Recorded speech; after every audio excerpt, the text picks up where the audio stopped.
Hey, it's your old pal Lucid Stew again, and I am here to announce that LucidCon2020 is officially underway. As part of the upcoming DreamsCom2020 festivities, I have created LucidCon. This is an arena full of DreamsCom booths made from my content, and it is now playable in Dreams. Welcome to LucidCon2020. Let me show you around. LucidCon features handy information kiosks. In case you get turned around or lost, they will direct you to booths that you cannot see from their vantage point. Just to show that everyone has meek beginnings and can improve with effort, I have included this display which features my very first public sculpt, Brick Wall. It also points out that my latest published sculpt is this massive arena, just a minor step up. Nearly everything in LucidCon is made by me, but I did use a few things I don't really specialize in, like music and various sound effects. I'd like to take a moment to thank the creators of elements like those that I used to fill in some gaps that my own content couldn't cover. Big thanks to Spiders, Day D97, Sporkamus Prime, PD Fusilamiento, and Monkey King of KFC. First booth up is Abandoned Industrial. This is a set of props aimed at horror and industrial settings. I've thrown in a couple of my zombie vocalizations for good measure. I am the zombies. Yes, I made those sounds with my mouth, and they are largely unaltered. We've just passed the portal to the Abandoned Industrial showcase scene. It is a one-way door, so we won't go through it just yet. If you do traverse a one-way door in this dream, you will need to reset progress to get back to the show floor. This is how I envisioned this whole system of pipes working when I created it. These can be found in my Rusty Conduit and Pipe System collection, as well as within the Abandoned Industrial collection. This booth only contains about 1/3 of the elements in the Abandoned Industrial collection, and the entire set can fit into a single scene, so check that out. Or follow the portal doorway in LucidCon to see the complete set in action. We will make our way through this toxic fog and on to the next booth, which includes a short demo for your education and amusement. In order to get that demo to run, simply follow the instructions on the sign and stand behind this futuristic looking dais. The kindly and quite attractive announcer will take over from there. Hey, it's your old pal Lucid Stew. This is my collection modular sci-fi interior, and I'm going to give you some tips on how to use it. You can see on the left and from the booth that this set is designed to fit tightly together and to create long walls and corridors. You can make miles and miles of hallways, but first you have to remove the painting from the group like so. Now that you've seen it explained a little, take a look inside and see if you get any ideas for how you might like to use this set for your content. Hey, it's your old pal Lucid Stew. Thanks, Lucid Stew. I will take a look inside there. Modular sci-fi interior is a little different than most sets I've done because these pieces are relatively expensive at about 10% graphics thermo each. I had to drop quality a little to fit them in the booth restrictions, but they still hold up okay. This set was designed to allow people to very easily make massive first-person oriented corridor shooters. Unfortunately, no one to my knowledge has used it for that just yet. Most of these are six-sided, so you get a variety of looks from a single piece, and they come in handy in a variety of sci-fi settings, even if you don't use them exactly to design. Now let's leave modular sci-fi interior for a change of pace to the Dreams Guild Toy Farm building kit. As the signs within the barn will indicate, Dreams Guild is a sculptors collective within Dreams, and these elements are part of our first collection, Happy Farm Toys. There are currently 10 people in the Dreams Guild. Anyone interested in joining or just hanging out in our Discord channel can feel free to contact me. The group was formed to fill in prop gaps in the Dreamiverse. Now that most of those gaps are filled, the group is now entering a new phase, and we're happy to welcome new members. We are proud to boast that we have created 8 collections and more than 300 assets for the community to use. If you'd like to contribute to future Dreams Guild content, let me know. And if you like this style, make sure to check out Dreams Guild Happy Farm Toys in the Dreamiverse. These information booths also display my social media accounts. Of course, you already know about my YouTube channel, but consider giving me a follow on Twitter. There you'll find lots of Dreams-related information, including channel updates and short-form tips. That's twitter.com/lucid_stew. Up next is most of my Lucid Trees collection. My trees are among my most used assets. In this booth, you can see a bit of the evolution of my approach to these as I learn more about sculpting. For the most part, I try to keep these under 4% graphics thermo, so they're generally not super detailed.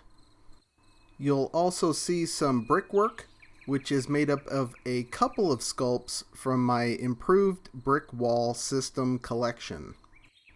Each tree is labeled, so you can take a look at these and look them up later in the Dreamiverse if you like them. I learned a few things while putting this showcase together, and I plan on making video tutorials to support these ideas. The first is utilizing posed puppets to represent static characters in a scene.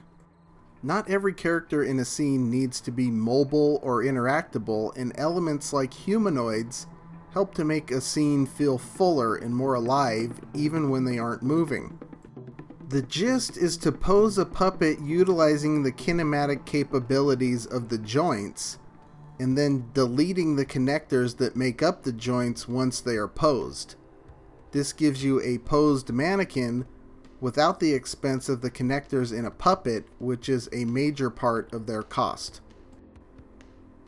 Next up is the Dreams Guild Boardwalk construction kit, which is part of the Dreams Guild Beach collection. You can reach the beach sample scene through this portal, but we will forgo that for now. I thought squeezing multiple levels of platform into the booth form factor was a great showcase of what this set can do. It also afforded me the opportunity to create some overlook spaces where you can view the con from higher up. This set is comprised of 7 elements at a total cost of only 11% graphics thermo. You can make a lot of trails with this set. I think it's great for outdoor and woodsy scenes. Looking out over the convention center, you see a bunch of signs. Some are for Dreams creators and or their content. The signs were offered free of charge to people who responded to my Twitter posts, so another good reason to follow me. There are also some animated signs on the walls. Both of these will be subjects of tutorials coming soon. Let's go up to the top perch real quick for a view of the whole convention. The standard puppets are a lot better at climbing stairs than they used to be, but you can see they still have some issues.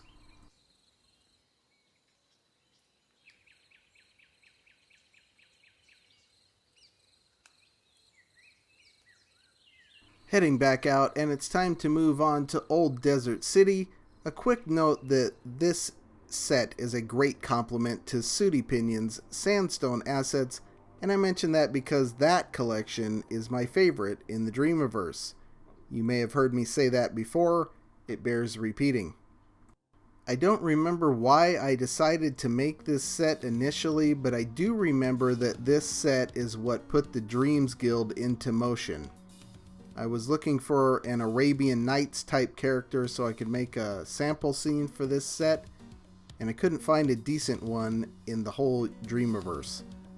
I decided there and then that someone should look into filling those types of gaps.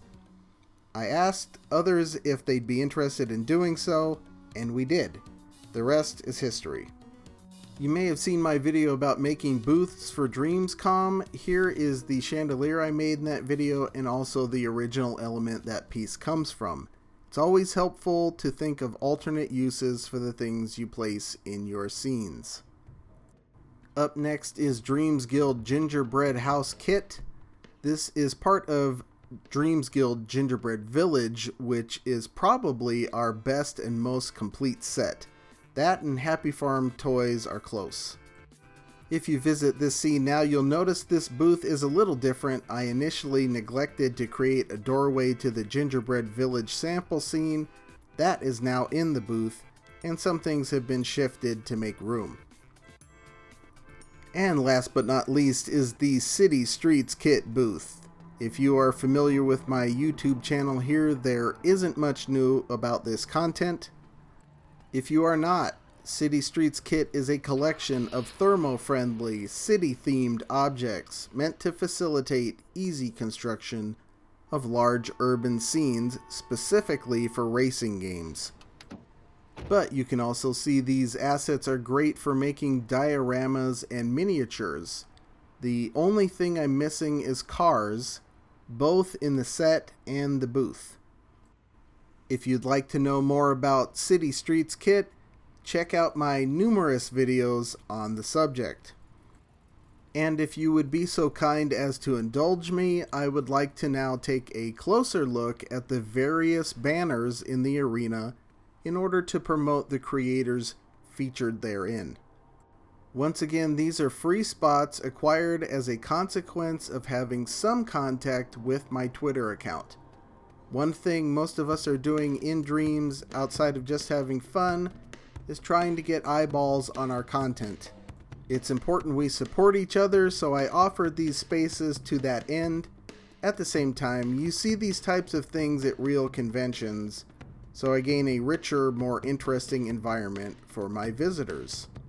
Mr. Robot in It 1 featured in the banner above is a fellow Dreams Guild member, so check out the Colony demo. I'm just going to climb up on this couch and see if I can get a better view of this banner wall.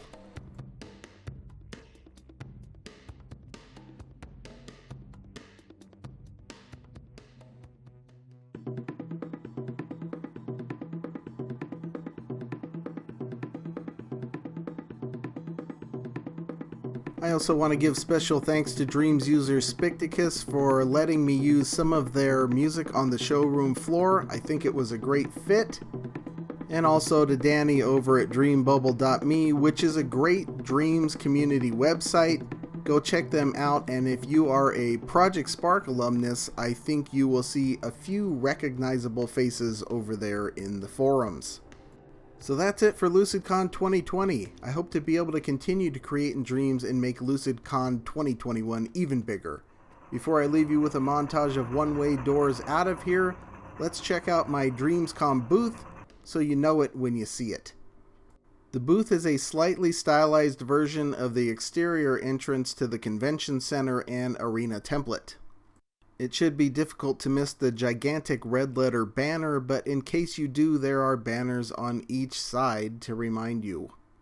I'm really excited about DreamsCom. I'm looking forward to seeing everyone's booths together on the showroom floors and exploring everyone's content.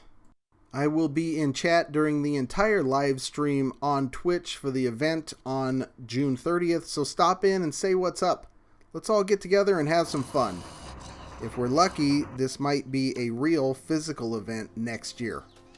Anyway, that's all for now. I'll see you at DreamsCom.